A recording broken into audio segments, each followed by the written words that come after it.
بسم اللہ الرحمن الرحیم. جناب چیئرمین، ہم نے بھی ایک ریکوزیشن سیشن کے لیے ہم نے موو کیا تھا، مگر چونکہ یہ ایک بہت ہی اہم اور بین الاقوامی اور اسلامی امہ کا مسئلہ ہے، تو اس کو ہم we don't want to play to the gallery, اور ہم چاہتے ہیں کہ یہاں سے یونٹی کا پیغام جانا چاہیے، اور یہ پتہ تشریف رکھیں سینیٹر صاحبان، سنیں جی پلیز. جی یہ پتہ ہونا چاہیے کہ ہاؤس آف فیڈریشن جو سمبل آف فیڈریشن ہے، وہاں سے جو آواز ہے وہ متفقہ طور پر ہے، اور ہم اسلامی امہ کی طرف سے اور اپنی پوری قوم کو یہ پیغام دینا چاہتے ہیں کہ ہم ایک ہیں اور اس پہ ہمارا کسی قسم کا اختلاف نہیں ہے، تو اس لیے میں اس پہ انسسٹ نہیں کرتا. دوسرا، میں سمجھتا ہوں کہ جو فلسطین کا جو اس وقت مظلوم فلسطینیوں کی اس وقت ہماری حمایت ہے، وہ ایک بہت اس وقت امپورٹنٹ چیز ہے، اور ہم اپنی طرف سے سفارتی، اخلاقی اور ڈپلومیٹک سپورٹ پہلے بھی کرتے رہے ہیں اور انشاءاللہ آئندہ بھی کرتے رہیں گے. یہ جو تنازع فلسطینیوں کا یہ جو آج ہو رہا ہے، یہ آج کی بات نہیں ہے. یہ اس گزشتہ 1948 سے یہ مسئلہ اور اسرائیل کی طرف سے مظالم اور جبر ان پر ہوتا رہا ہے، اور اس سے منفی اثرات پورے مشرق وسطیٰ پر اور پوری عالم اسلام پر اس کے اثرات پڑ رہی ہیں. فلسطینیوں کو کچلنے کے لیے متعدد مرتبہ جبر اور ظلم کیا گیا، مگر اپنے مذموم مقاصد میں اسرائیل کامیاب نہیں ہو سکا. نہتے نمازیوں اور روزہ داروں پر مسجد الاقصیٰ کے اندر کیے گئے حملہ کسی بھی مذہب یا معاشرے میں قابل قبول نہیں ہے. یہ نہ صرف انسانیت بلکہ بین الاقوامی انسانی حقوق کے خلاف ورزی ہے. اسرائیلیوں کا یہ دعویٰ کہ یہ ظالمانہ اقدامات اپنی دفاع کے لیے اٹھائے گئے ہیں، سیلف ڈیفنس کے لیے، اقوام متحدہ سیلف ڈیفنس کی تعریف سے متصادم ہے. اسرائیل نے سلامتی کونسل کی پاس کردہ تمام قراردادوں سے انحراف کیا ہے. فلسطینیوں کے ساتھ کیے گئے جتنے بھی پیس ڈائلاگ اور وعدے کیے گئے اس پر عمل درآمد نہیں ہوا. تشدد اور جبر سے آپ کسی مسئلے کا حل نہیں کر سکتے.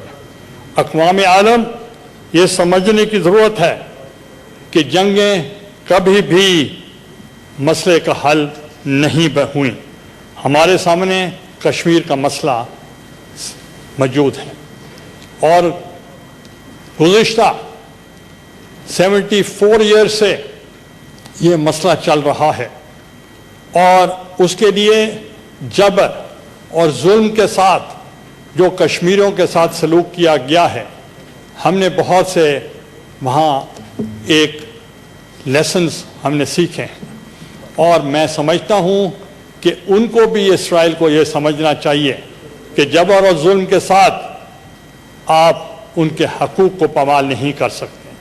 74 سال ہونے کے باوجود بھی آج بھی نہتے کشمیری، ان کے بیٹیاں، بیٹے اور بچے، بوڑھے بزرگ سب اپنی خود ارادیت، حق خود ارادیت کی جنگ لڑ رہے ہیں.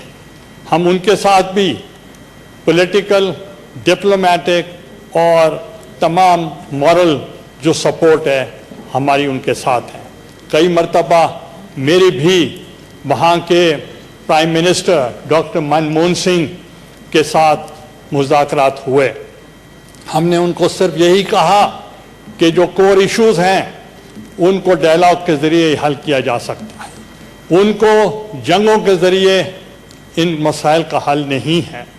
اور ہم نے 1-2 مرتبہ جوائنٹ پریس کانفرنس کر ہم نے یہ ثابت کیا کہ جو کور ایشوز ہیں پاکستان کے, سر کریک, سیاچن اور کشمیر, اس کا حل جو ہے وہ ڈائلاگ ہے. ہم بلینز آف لوگوں کو ٹیررزم کے حوالے نہیں کر سکتے, ان کو ہم ہوسٹیج نہیں بنا سکتے. اس لیے جو مسئلہ کشمیر یا مسئلہ فلسطین ہے ان کا حل ڈھونڈنا ضروری ہے, چونکہ وہ ان کے ایسپریشنز ہیں, لوگوں کی, عوام کی ایسپریشنز ہیں.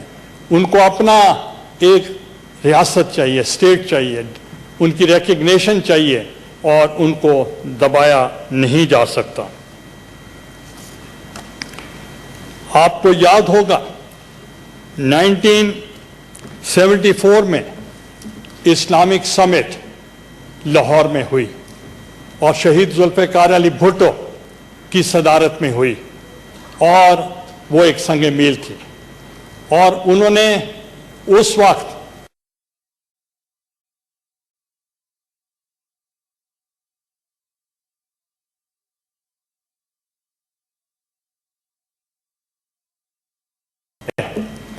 یہ فلسطین کے, اور یہاں تک کہ اس وقت یاسر عرفات صاحب نے کہا کہ Palestine was born in Lahore, اور بھٹو صاحب نے یہ بنیاد رکھی کہ پوری اسلامی امہ کو اکٹھا کیا. اور اس وقت آپ نے دیکھا کہ ایجپٹ کی تباہی کے بعد پہلی دفعہ یہ متحد ہوئے اسلامی امہ, اور انہوں نے یروشلم کو پہلی دفعہ اس کا ایک مقام ان کو ملا. اور میں سمجھتا ہوں کہ OIC کے جو بنیاد رکھی گئی تھی وہ اس وقت وہ جو اسلامک سمٹ تھی وہ اس کا سبب بنی تھی.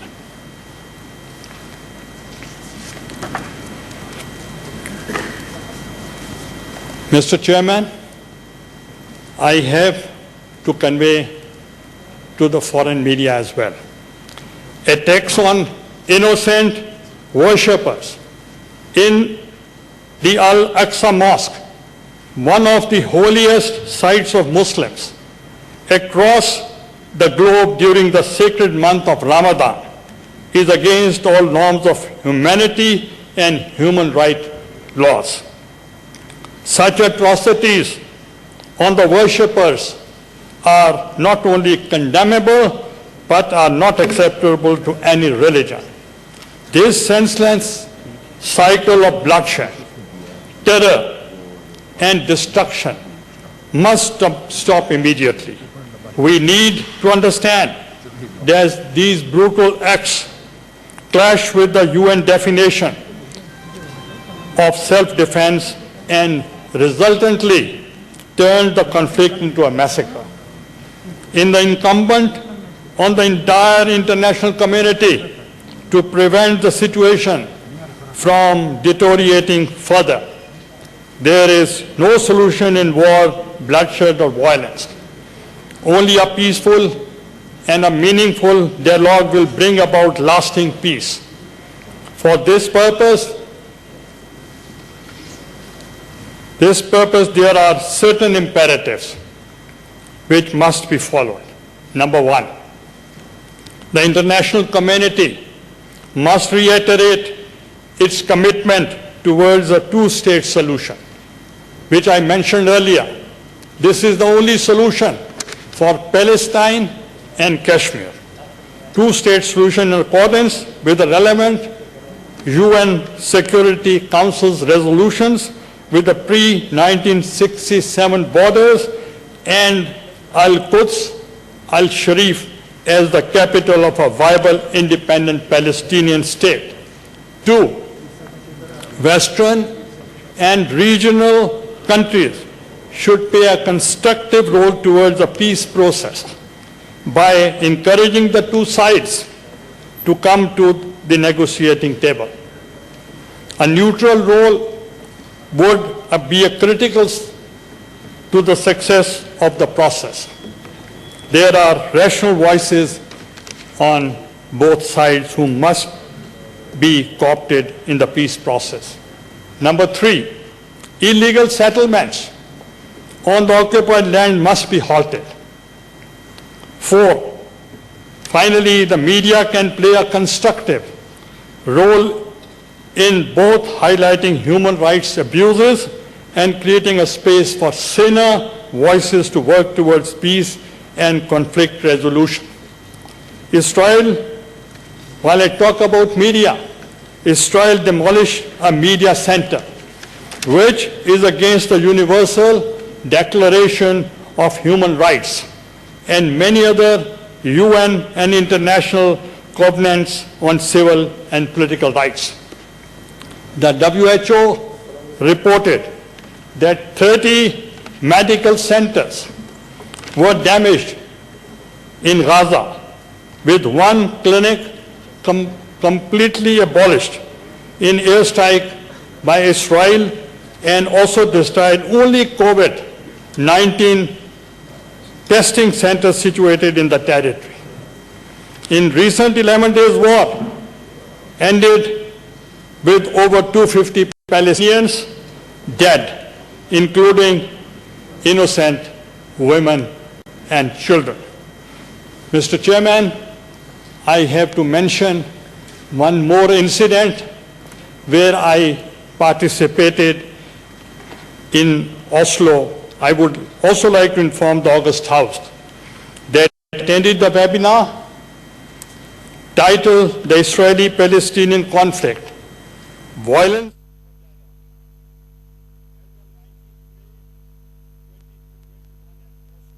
وہ